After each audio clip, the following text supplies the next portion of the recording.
যুক্তরাষ্ট্রের সুপ্রিম কোর্টে এক ঐতিহাসিক রায় ট্রাম্পের আরোপ করা শুল্ককে অবৈধ বলে রায় দেয়। জরুরি অবস্থার দোহাই দিয়ে কংগ্রেসের অনুমতি ছাড়া আমদানিকৃত পণ্যের ওপর এই বিশাল শুল্ক আরোপকে প্রেসিডেন্টের ক্ষমতার অপব্যবহার বলে উল্লেখ করে আদালত।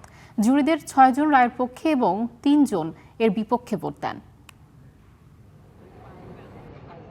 ট্রাম্পের শুল্ক আরোপ নিয়ে মার্কিন শীর্ষ আদালতের রায়কে ঘিরে আবারও উত্তপ্ত যুক্তরাষ্ট্র।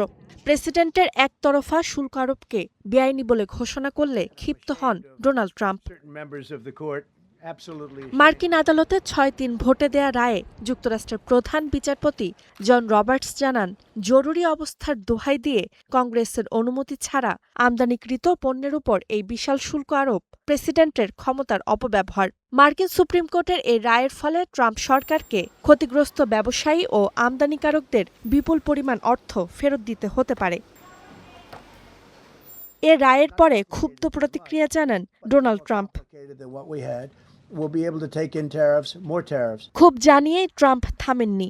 সব দেশের পণ্যের উপর ১৫০ দিনের জন্য ১০% শুল্ক আরোপ করেন। নতুন শুল্ক জাপান সহ সমস্ত মার্কিন বাণিজ্য অংশীদারদের জন্য প্রযোজ্য।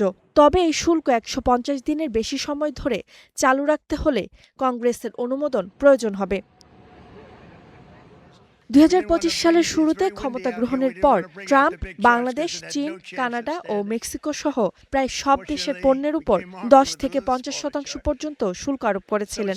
এই আইনের অধীনে এ পর্যন্ত $১৭৫ বিলিয়ন বেশি শুল্ক সংগ্রহ করেন ট্রাম্প প্রশাসন।